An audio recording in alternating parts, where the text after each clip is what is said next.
요즘 농촌에서는 봄이 다가오면서 이제 농부들이 아주 분주한 시간을 보내고 있다고 합니다. 이제 토양을 가꾸고 씨앗들을 뿌리고 한 해 농사를 시작하기 위해서인데요. 아침부터 저녁까지 아주 굉장히 부지런한 시간들을 보내고 있습니다. 농작물이 잘 자라도록 하기 위해서는 기본적인 자연 환경이라는 것이 있습니다. 햇빛이 있어야 되고 또 공기가 있어야 되고 물이 필요하죠. 기본적으로 이 세 가지가 잘 갖춰져 있는 상태에서 이제 농부들은 여기에 한 가지 환경을 더 만드는 것입니다. 바로 토양입니다. 씨를 뿌리는 밭이 어떤 토양 상태인가, 씨앗을 심는 토양을 어떻게 만들 것인가에 따라서 그 결과가 완전히 달라지는 것입니다. 자, 오늘 본문은 이런 내용을 토대로 우리들에게 말씀을 들려주고 있습니다. 우리 하나님이 농부가 되시고 지금도 풍성한 열매를 위해서 씨를 뿌리고 계시는데 그 씨는 말씀의 씨앗입니다. 여러분, 창세기 1장 혼돈과 공허가 가득한 세상에서 하나님께서 말씀을 뿌리신 것을 생각나십니까? 말씀 하나가 뿌려질 때마다 빛이 생겨나게 되고 또 하늘과 바다가 생겨나게 되고 또 땅과 동식물이라는 그런 싹이 나왔습니다. 말씀의 씨를 뿌려서 천지를 창조하신 하나님께서는 그 뒤에도 끊임없이 말씀의 씨를 뿌려서 역사를 운행해 나가시는 것입니다. 아브라함에게 큰 민족을 이루어 주겠다 약속하신 것도 말씀으로, 모세를 통하여서 십계명으로 거룩한 나라를 세우시는 것도 말씀으로, 여호수아에게 약속의 땅을 차지하게 만들겠다 하신 것도 말씀으로였습니다. 그러니까 하나님은 말씀을 뿌리시고 그 말씀이 싹이 나서 아름다운 역사의 열매들을 거둬 나가도록 하시는 것입니다. 그리고 지금도 뭐예요? 바로 지금 우리 시대에도 말씀의 씨앗을 뿌리면서 지금의 역사를 만들고 계시는 것입니다. 말씀이 읽혀지게 하시고 말씀이 들려지게 하시고 모든 영혼들에게 말씀을 뿌리십니다. 지금 이런 강단을 통해서도 그렇지만 요즘은 유튜브나 인터넷 매체 또 TV를 통해서라도 하나님께서 말씀을 계속 뿌리고 있지 않습니까? 하나님은 정말 쉬지 않고 농물처럼 말씀의 씨앗을 뿌리고 계십니다. 자, 말씀이 뿌려지게 될 때 이제 중요한 것은 토양입니다. 바로 우리 마음의 토양. 우리가 뿌려지는 말씀 앞에 어떤 마음을 가질 것인가, 우리가 어떤 마음의 토양을 가지고 있는가에 따라서 황량했던 우리 영혼에도 꽃이 만발하고 열매가 가득한 계절을 맞이하게 될 것인가, 이게 달려져 있다는 것입니다. 자, 오늘 본문을 보면 인간의 마음 토양에는 크게 네 가지가 있다고 말씀을 하십니다. 제일 먼저는 길가 밭이 있습니다. 그 길가 밭은 씨가 떨어져도 금방 새가 와서 먹어버린다 그러죠. 그리고 돌밭이 있다고 합니다. 씨가 떨어져서 잠깐 싹은 납니다마는 뜨거운 햇살에 비치게 되면서 오래가지 못하고 말라버립니다. 그리고 가시떨기가 덮여져 있는 밭이 있다고 합니다. 가시떨기 밭은 땅 자체는 비옥합니다. 씨가 떨어지면 자라기는 해요. 그리고 꽃도 피고 열매도 맺습니다. 그러나 그 열매가 끝까지 여물지를 못해요. 해를 못 받았습니다. 그리고 마지막에는 이제 좋은 땅이 있습니다. 옥토예요. 여기에 씨가 떨어지면 이제 뿌리를 내리고 나중에는 30배, 60배, 100배의 결실을 맺을 수 있는 밭입니다. 자, 이 네 가지 중에서 오늘 여러분은 어떤 마음밭에 가까운지 한번 점검해 보시기를 바랍니다. 먼저는 길가 밭을 한번 생각해 보시길 바랍니다. 여기 길가는 사람들이 워낙 많이 다녀서 땅이 그만 딱딱하게 굳어져 버린 땅입니다. 흔히 이런 마음밭은 마음이 완고하거나 고집이 세다는 특징을 가지고 있습니다. 왜 우리 주위에서도 보면 자기만의 세계에 갇혀져 있는 분이 있으시죠. 자기 생각에 사로잡혀 있는 경우가 있습니다. 또 어떤 분은 지식이 너무 많아서 그 지식이 자기를 감싸고 있는 거예요. 자기가 알고 있는 그 테두리를 벗어나지를 못합니다. 또 어떤 분은 인생의 산전수전을 두루 겪으면서 그야말로 지금까지 쌓아왔던 그 경험이 자기를 감싸고 있는 분이 있어요. 내가 살아봤더니 이렇더라. 경험의 세계가 자기를 딱 가둬놓고 그 안에만 맴돌도록 만드는 것입니다. 자, 이런 마음의 상태, 이런 분들은 말씀을 들어도 말씀이 전혀 마음으로 받아들여지지가 않습니다. 자기만의 딱딱한 껍질이 있는 거예요. 하나님 말씀을 들을 때 그 말씀의 권위를 인정하거나 그 진리의 말씀을 귀하다고 생각하기보다는 그저 자기 생각이 먼저입니다. 그래서 자기의 판단을 내세워서 말씀을 금방 의심해 버리죠. 그리고 그 말씀을 따르고 순종하기보다는 그냥 듣고는 그대로 내 생각에 따라 무시해 버립니다. 귀에서는 틀림없이 말씀이 들려지는 것 같더라도 금방 마음의 중심은 이내 다른 데로 가버린 것입니다. 자, 이런 사람을 주님이 어떻게 해석하셨죠? 말씀이 길가에 뿌려진 경우다. 그래서 4절을 보면 길가에 떨어진 씨앗이 뿌리를 내리지 못하면 그 다음 어떻게 됩니까? 새들이 쫙 먹어버린다라는 거예요. 여기 새들은 사탄을 가리킵니다.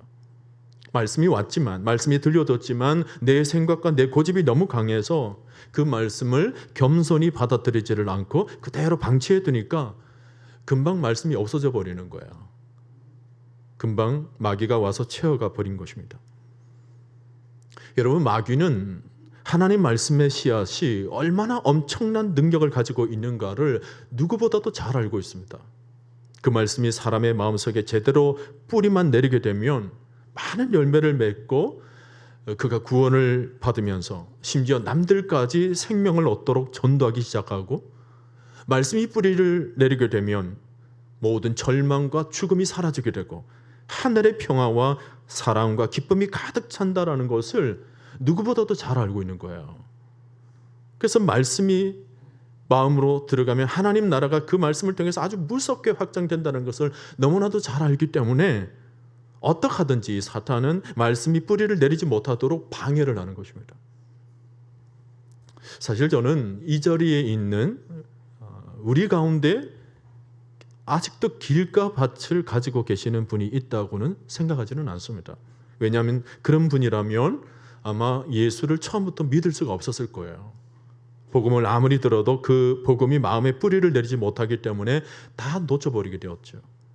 그러니까 그런 분이 이런 성전에 와서 이렇게 예배를 드리려고 앉아 있을 리가 없을 거라 저는 생각을 합니다. 그러나 그럼에도 불구하고 이 비유를 보면서 한 가지 묵상하고 싶은 것은 우리가 말씀 앞에 더욱 겸손해져야 되겠다라는 것입니다. 지금 내 마음에 길가와 같이 딱딱한 마음은 없는지, 왠지 모르게 인생을 살면서 이런저런 경험이나 이런저런 지식 때문에 내 마음이 어느덧 굳어져 있는 부분은 없는지. 사도 바울도 처음에는 자기 지식으로 갇혀진 채로 살아갔던 사람입니다. 자기가 많이 배운 것 가지고 예수 믿는 자들을 함부로 정죄를 하고 비방하고 또 그들을 모조리 잡아다가 가두었던 적이 있었습니다. 그런데 어느 날 주님의 말씀이 생명의 말씀이라는 것을 깨닫게 된 뒤에서야 비로소 자신의 모든 태도를 완전히 바꾸게 되죠. 여러분, 우리는 하나님 앞에 겸손해져야 합니다. 인간적인 지식의 비늘이 바울처럼 다 벗겨져야 돼요. 우리가 가지고 있는 자그마한 지식이 우리의 생명의 길을 막아놓게 해서는 안 됩니다. 세상적인 사고방식으로 함부로 성경을 판단하려 해서도 안 됩니다. 어떤 인간적인 논리와 상식의 틀로만 말씀을 이해하려고 해서도 안 됩니다. 오늘 이 예배를 드리면서 우리의 교만한 마음, 딱딱해진 마음, 완고했던 모든 마음들이 모두가 다 은혜 있을 은혜 안에서 녹아져서 예수님 앞에 겸손히 나아가는 우리 모두가 될 수 있기를 바랍니다. 자, 또 하나의 마음은 돌밭과 같은 마음입니다. 여러분 5절을 보세요. 더러는 흙이 얕은 돌밭에 떨어짐에 흙이 깊지 아니하므로 곧 싹이 나오나 그랬는데, 여러분 돌밭의 특징이 뭐예요? 겉으로 봤을 때는 흙이 있는 것 같았는데 조금만 파고 들어가 보면 밑에 돌들이 많은 것입니다. 그래서 겨우 싹은 내었지만 뿌리를 깊게 내리지 못해서 결국은 이글거리는 태양 앞에서 다 말라버리고 마는 것입니다. 우리 주위에서도 보면 말씀을 듣더라도 들을 때뿐인 사람들이 많죠. 군중 속에서 은혜를 받을 때는 즉각적으로 아멘도 하고 할렐루야도 잘 외칩니다. 겉으로는 은혜 받았다라고 말은 잘 하는데 그 다음에 교회만 벗어나면 그 다음이 없는 것입니다. 감정에 굴곡이 심하신 분들, 신앙이 깊지를 못해요. 6절에서 해가 돋은 후에 타서 뿌리가 없으므로 말랐고 그랬죠. 이런 사람들의 참 모습은 뜨거운 태양이 내리쬐기 시작할 때입니다. 환란이 오고 어려움이 오면 그들은 잠깐 견디다가 곧 넘어지게 된다는 거예요. 여러분, 우리가 알아야 하는 것은 하나님을 믿어도 시련이 올 때가 있다는 것입니다. 살면서 고난이 찾아오고 어려움이 찾아올 때가 있는데, 자, 이럴 때 이런 돌밭 같은 마음은 쉽게 무너지고 너무 허무하게 맥없이 무너지게 된다는 거예요. 조금만 어려운 일을 만나게 되면 다른 사람을 원망하고 교회를 원망하고 그러다가 나중에는 하나님까지 원망하고 그냥 감정에 따라서 시험에 들어버리기가 쉬운 것입니다. 자, 이런 사람들이 쉽게 넘어지는 까닭은 다른 것 아니에요. 바로 뿌리가 깊지 않기 때문에 그렇습니다. 여러분, 시련에도 흔들리지 않는 제대로 된 신앙을 가지려면 우리가 말씀 속에 깊이 뿌리 내린 영성을 가져야 합니다. 말씀을 많이 아는 것보다 중요한 것은 한 말씀을 들어도 그 말씀이 내 삶 속에 깊은 뿌리를 내리도록 만드는 훈련이 필요한 거죠.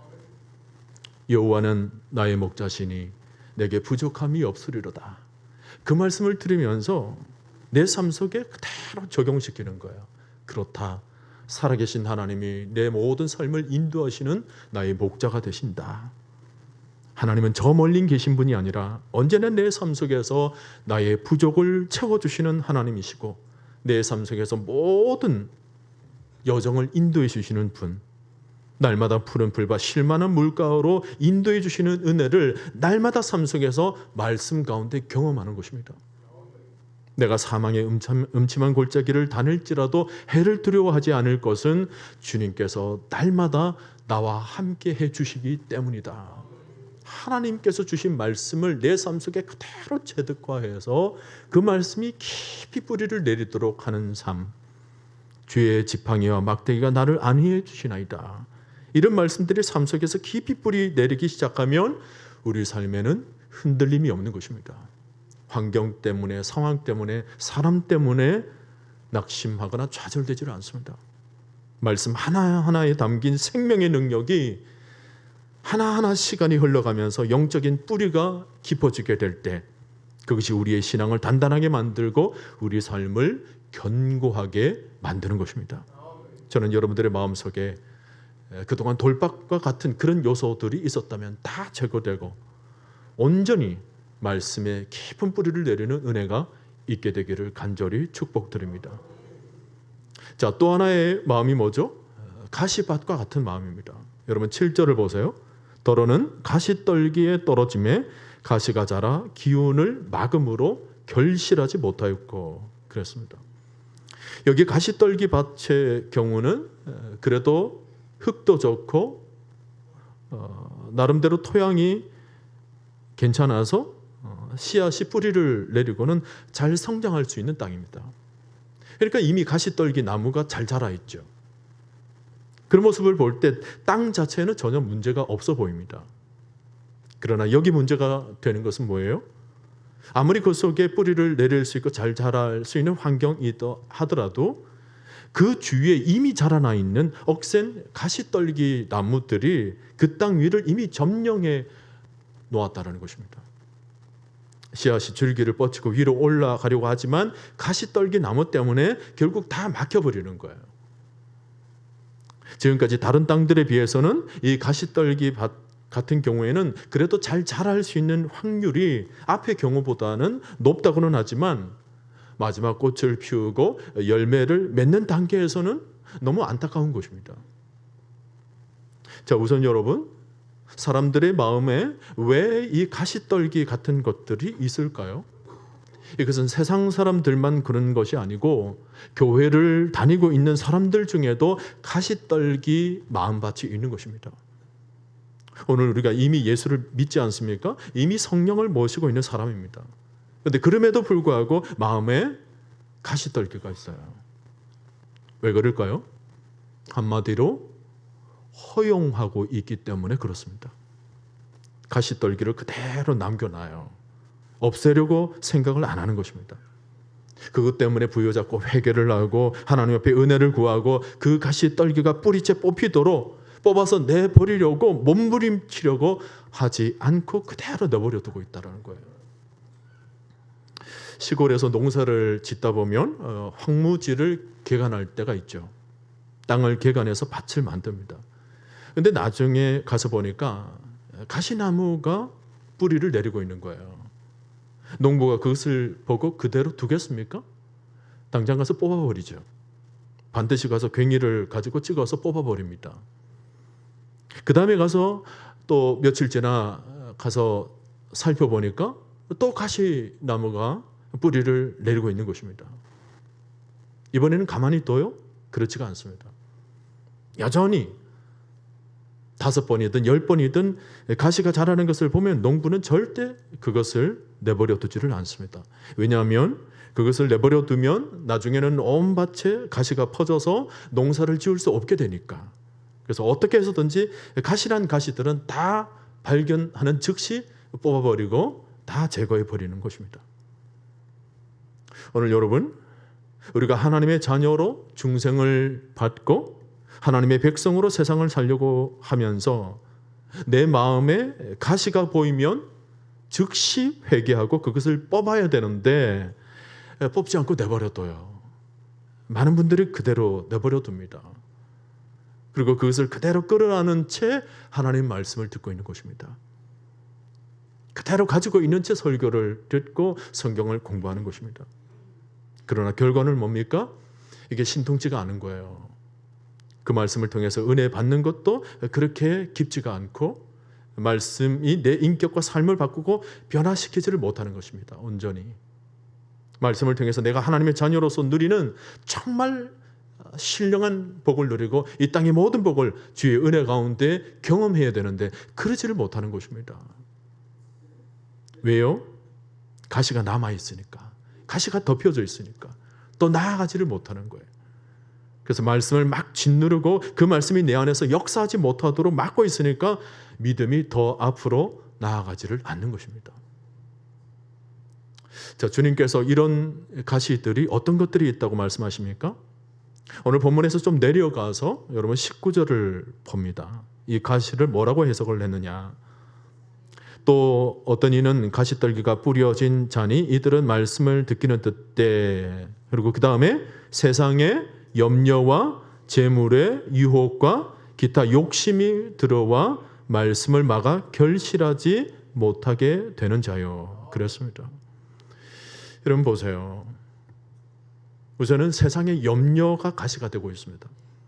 무엇을 먹을까? 무엇을 입을까? 앞으로 어떻게 살아갈까? 내일 일은 어떻게 될까? 뭐 5만 가지 염려를 가지고 고심하는 마음을 일컬어서 마음에 가시를 갖고 있는 사람이다. 가시떨기를 갖고 있는 사람이다 말씀하십니다. 또 재물의 유혹, 재물에 대한 탐욕입니다. 예수님을 잘 믿어보려고 하는데 재물의 유혹이 자신의 신앙 위에 가시떨기처럼 덮여져 있는 거예요. 그래서 믿음이 조금 자라려고 하다가 물질 문제만 딱 만나게 되면 딱 거기서 멈춰버리는 것입니다.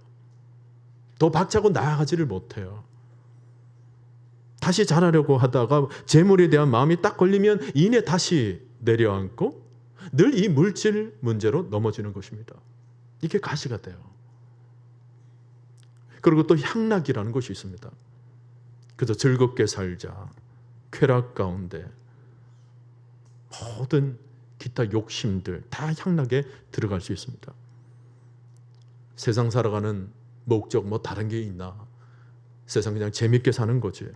그저 잘 먹고 그저 재미있게 지내고 그저 하루하루 그냥 즐기는 것. 이것이 인생의 목적이 되어 있는 사람입니다. 이런 사람은 교회 와서 말씀을 듣는데도 뭐 은혜 받는 것까지는 좋아하지만 동시에 마음 가운데는 세상 재미도 여전히 가지고 있는 거예요. 가고 싶은 여행지도 많고 만나보고 싶은 친구들도 많고 보고 싶은 TV도 너무 많은 거예요. 마음이 분산되어 있습니다. 그러다 보니까 은혜 받는 삶에 집중하지를 못해요. 은혜 조금 받는 듯 하다가도 이내 다른 것을 또 동시에 가지게 되고 하나님 영광을 위해서 사는 삶에 온전히 관심을 가지지를 않습니다. 그저 재미있게 행복하게 살고자 하는 거의 쾌락주의에 가깝습니다. 이런 마음을 가진 사람을 일컬어서 가시떨기와 같은 마음이다. 그렇게 말씀을 하고 있습니다. 자, 여러분, 우리 이런 마음을 가지고 과연 믿음 생활을 제대로 할 수 있을까요? 하나님의 믿음의 큰 역사를 우리 삶 속에서 경험할 수 있을까? 여러분, 농부가 좋은 농사를 위해서는 땅에 돌들도 골라내야 되고 또 가시나무 같은 그런 뿌리들도 다 제거해버리고 우리의 모든 삶을 그냥 부드럽게 만들고 간단하게 만들고 심플하게 만드는 삶으로 준비를 하는 것입니다. 쓸데없는 그 잡다한 오물들을 다 제거해야 농사가 바른 농사가 되는 거예요. 가을에 아름다운 풍성한 결실을 거둬들일 수가 있습니다. 온갖 잡다한 것들을 밭에다가 두면 안 됩니다. 마찬가지로 우리의 신앙이라는 것은 심플 라이프입니다. 단순해야 돼요. 우리 마음속에 잡다한 것들이 머물러져 있으면 은혜 안으로 믿음의 역사를 우리가 체험할 수가 없는 것입니다. 우리 삶을 한 곳에만 집중하고 삶을 단순화시키는 것이 신앙생활입니다. 여러분, 영성이라는 것은 곧 집중력이에요. 이것저것 하고 싶은 거 다 하고 즐기고 싶은 거 다 즐기면 언제 우리가 주를 위해서 살아갈 수가 있겠습니까? 돋보기도 태양빛을 모아야 불을 내게 되는 것입니다. 우리의 마음도 성령의 은혜 아래 집중하고 또 집중해야 우리의 삶 속에서 30배, 60배, 100배의 결실을 맺게 되는 것입니다. 우리 영혼을 보면 우리의 믿음이 집중되지 못하도록 만들고 자꾸 우리 영혼을 흔들어 놓는 것들이 우리 안에 정말 많은 거예요. 오늘 말씀에서는 뭐 길가도 나오고 돌밭도 나오고 가시떨기도 나오는데 여러분, 주님께서 이 세 가지를 말씀하셨다고 해서 내 마음의 걸림돌이 이 세 가지뿐이라고는 볼 수가 없습니다. 오늘 비유에서 가장 중요한 것을 세 가지 말씀하셨을 뿐입니다. 그러나 다른 것들도 얼마든지 있을 수 있죠. 교만도 있을 수 있고 완악함도 있을 수 있고 음란도 있을 수 있고 게으름도 고집도 또 여러 가지 것들이 우리 안에 있을 수 있습니다. 자, 우리 안에 이런 모든 것들은 다 말씀을 저항하는 저항 세력들입니다. 말씀과 충돌하게 만드는 악한 심성들이에요. 말씀에 대해 항상 부정적인 반응을 보이게 만드는 육적인 것들입니다. 이런 것들이 지금 내 마음에 그대로 있다면 이건 아주 심각한 상태입니다. 왜 그대로 있습니까? 내가 그대로 냅뒀기 때문에 그래요. 내가 허용하고 있기 때문에 그냥 그대로 있는 것입니다. 왜 이렇게 좋지 못한 것들을 우리 마음에 계속 허용하고 있을까? 왜 내가 이런 것들을 그대로 가지고 있을까? 말씀을 들으면서 또 배우면서도 왜 이걸 갖다가 키워버리고 싶지 않고 그대로 내가 허용하고 있을까? 그것은 제가 볼 때요, 우리가 하나님의 말씀이 갖고 있는 권위를 아직까지 제대로 인정하지 않고 있기 때문에 그렇습니다. 말씀의 가치, 말씀이 어떤 권위를 가지고 있고 어떤 능력을 가지고 있는지를 우리가 제대로 알지를 못해요. 여러분, 농부가 밭에 수많은 것들을 다 제거시키는 이유가 뭡니까? 그 씨앗의 가치를 아는 것입니다. 나중에 그 씨앗이 뿌리를 내리고 열매를 맺게 되면 장차 얼마나 풍성해질 것인가, 얼마나 좋은 가치를 만들어낼 것인가를 알기 때문에 밭에 있는 수만 가지의 잡다한 것들을 다 던져버리는 것입니다. 쓸데없는 것들을 다 던져버리죠. 지금 우리 안에 뿌려지고 있는 이 말씀의 씨앗이 얼마나 권위를 가지고 있고, 이것이 어떻게 생명을 살리고 어떻게 구원을 얻게 만들고 어떻게 내 삶을 풍성하게 만들 수 있는가의 그 능력과 그 권위를 우리가 인정한다면 다른 것을 가지고 있을 이유가 없어요. 보석의 가치를 아는, 제대로 아는 사람은 다른 것 그렇게 눈 돌리지를 않습니다. 오직 예수면 족한 것입니다. 오직 말씀이면 족한 것입니다. 여러분, 우리 하나님은 독특한 권위를 가지고 계신 분이십니다. 그분은 창조자세요. 그분은 능력을 가지고 계신 분이시고, 그분은 이 세상 모든 것이 지어지기 이전에 스스로 존재하신 분이십니다. 그러므로 자신 안에 존재의 능력을 가지고 계시는 유일한 분이신데, 이런 자존하시는 존재 앞에 모든 피조물은 무조건 복종할 수밖에 없을 겁니다. 왜냐하면 그분 안에 모든 것이 담겨져 있기 때문에. 그만큼 절대 권위를 가지고 계신 분이십니다. 믿습니까, 여러분? 그러니 그런 분이 던져주시는 이 하나님의 말씀도 얼마나 권위가 있습니까? 우리가 보통 성경이 기록되었으되라는 말씀은 하나님이 말씀하시기를 이라는 말씀과 동일합니다. 이 말이 뭐냐면 여러분이 지금 가지고 있는, 손에 들고 있는 하나님의 말씀은 지금도 살아 역사하시는 말씀이라는 것입니다. 단순하게 그냥 기록된 채로 머물러져 있는 말씀이 아닙니다. 오늘도 역사하시는 말씀인 것입니다. 그러니 그런 말씀을 우리가 그 권위를 인정해 드리고 하나님 말씀을 그대로 받아들이게 된다면 다른 것들을 우리의 마음을 빼앗기게 만들 수가 없게 되는 거죠. 오늘 예수님께서 말씀하신 네 번째 땅은 좋은 땅입니다. 그 좋은 땅인데 그 좋은 땅에 대해서 누가복음 8장에 보니까 같은 병행 구절로 이 좋은 땅은 착하고 좋은 마음이라고 표현하고 있습니다. 여러분, 착하고 좋은 마음은 어떤 의미일까요? 하나님 말씀의 권위를 절대적으로 인정하는 마음을 가리킬 겁니다. 하나님 말씀을 하나님처럼 받아들이고 그 말씀을 그대로 받으려고 하는 어린아이와 같은 마음을 우리는 좋은 마음이라고 할 수 있겠죠.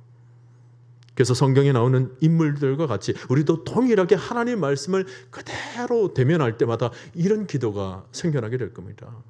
주여 말씀하시옵소서. 종이 듣겠나이다. 하나님 오늘도 말씀을 주시옵소서. 종이 듣겠나이다. 말씀 앞에 마음을 활짝 여는 사람이 좋은 마음을 가진 사람입니다. 하나님 말씀 앞에 겸손히 마음을 낮춰서 엎드릴 수 있는 사람이 좋은 마음을 가진 사람이에요. 자, 이런 마음을 가진 분들은 자연히 따라오는 것들이 있습니다. 우선은 하나님 말씀을 잘 깨달을 수가 있습니다. 오늘 본문의 병행 구절인 마태복음 13장 23절을 보면 좋은 땅에 뿌려졌다라는 것은 말씀을 듣고 깨닫는 자가 되었다, 그런 말씀을 하고 있습니다. 좋은 마음을 가지면 말씀을 잘 깨닫게 된다라는 거예요. 마음문을 활짝 열고 주의 말씀을 받기를 사모하는 그 마음을 가지고 있으면 말씀이 쉽게 깨달아집니다.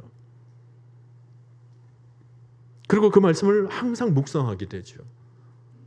깨닫게 되니까 좋아하게 되고, 좋아하게 되니까 날마다 주야로 묵상하는 사람. 여러분, 시편에 그런 사람을 복 있는 사람이라고 얘기를 하고 있습니다. 시냇가에 심겨진 나무와 같이 하나님의 말씀을 주야로 묵상하게 될 때 그의 모든 삶에는 시절을 쫓아 아름다운 과실을 매 순간 맺게 된다라고 말씀해 주고 있죠. 오늘 여러분 복 있는 사람 되시기를 바랍니다. 그리고 또 이렇게 좋은 마음을 가지고 있는 사에게는 즐겁게 순종하는 것이 따라옵니다. 왜냐하면 말씀의 권위를 너무 인정해 드리니까, 그리고 그 말씀이 어떻게 역사하신지를 아니까 그 말씀을 그대로 따라가고 싶은 거예요. 그 속에 역사가 있으니까, 그 속에 능력이 있으니까 그 말씀 속에 들어가고 싶은 것입니다. 그러니 순종하고 싶은 거죠. 말씀을 들을 때만 그치는 것이 아니라 그 말씀이 삶 속에서 정말 역사하시도록 내가 그 말씀을 지키고 또 지키는 것입니다. 그리고 이렇게 좋은 마음을 가진 사람은 나중에 결국은 많은 열매를 맺게 된다는 거예요. 주님이 말씀하신 대로 30배, 60배, 100배의 결실을 맺게 된다는 것입니다. 오늘 마가복음 20절을 내려가서 잠깐 보시기를 바랍니다. 좋은 땅에 대해서 추가적으로 설명해 주시는데, 좋은 땅에 뿌려졌다라는 것은 곧 말씀을 듣고 받아 30배나 60배나 100배의 결실을 하는 자니라 그랬죠. 여기서 주목해야 될 핵심은 말씀을 듣고 말씀을 받아 그랬습니다. 말씀을 받는다는 것은 말씀을 따라서 그대로 순종한다는 것을 의미하죠. 말씀을 듣고 말씀을 그대로 순종하는 자는 30배, 60배, 100배의 결실을 얻게 된다는 것입니다. 베드로가 밤이 맞도록 그물질을 했으나 한 마리도 고기를 잡지 못했던 적이 있었죠. 그러나 깊은 곳에 가서 그물을 던지라라는 예수님의 말씀에 그대로 순종합니다.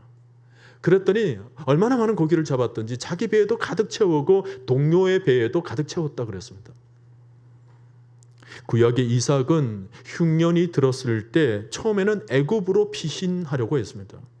그때 하나님께서 애굽으로 가지 말고 네가 지금 머물고 있는 그 땅에서 그대로 농사를 지어라, 머물라 그랬습니다. 그 말씀에 이삭은 그대로 순종을 하고는 그 땅에 머물면서 부지런히 농사를 지었어요. 그랬더니 놀라운 일이 일어났죠. 창세기 26장 12절 13절을 보면 이삭이 그 땅에서 농사하여 그 해에 100배나 얻었고 여호와께서 복을 주심으로 그 사람이 창대하고 왕성하여 마침내 거부가 되었다 그랬습니다. 여기 나오는 그 해라는 것은 애굽의 흉년의 때를 가리킵니다. 세상의 모든 흉년이 들었어도 주의 말씀을 듣고 말씀을 그대로 순종했더니 그 해에 100배나 얻었고 그랬습니다. 기적과 같은 축복과 역사가 임하게 된다는 것을 말씀 가운데 그대로 보여주고 있죠. 누가복음서에서도 보면 로마 백부장 얘기가 나오죠. 그의 종이 중병으로 죽어가고 있었습니다. 근데 예수님께서 근처로 지나가신다라는 얘기를 듣고 사람을 보내어서 예수님께 자기 종 소식을 전합니다. 주님이 들으시고는 백부장의 집에 오려고 했죠. 그때 백부장이 한 말이 뭐예요? 굳이 집에까지 오실 것 없이 말씀만 하자 내 종을 낫게 하여 주옵소서. 말씀만 하세요. 이 백부장이 대단했던 것은 말씀의 씨앗이 뿌려지기도 전에 말씀의 능력을 알아보고 그것을 붙잡았다라는 거예요. 그랬더니 그 결과 주님이 가시지도 않으셨는데 즉시 그 병이 나았더라는 것입니다. 여러분, 말씀을 붙들면 생명을 얻을 수 있습니다. 길이요 진리요 생명이 되신 예수님을 붙들면 우리가 사는 것입니다. 저는 오늘 여러분들이 말씀을 듣고 말씀을 그대로 받아서 생명이 살아나는 은혜가 흘러넘치게 되기를 바랍니다. 여러분, 좋은 마음 밭에서 말씀을 받아 열매를 맺는 사람은 남보다 탁월한 능력이 있거나 어떤 특별한 행동을 하는 사람들이 아니에요. 그저 하나님 말씀을 거부하지 않고 잘 받아들였을 뿐인 것입니다. 그런데 이 사람에게 기적이 일어나게 되었다는 거예요. 30배, 60배, 100배의 결실.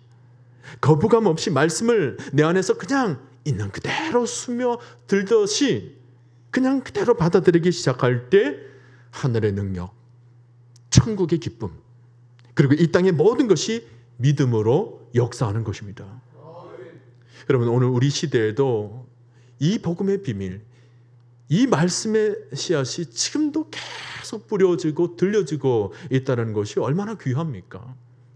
우리에게 들려주고 있는 이 귀한 진리의 말씀을 절대로 하찮게 여겨서는 안 됩니다.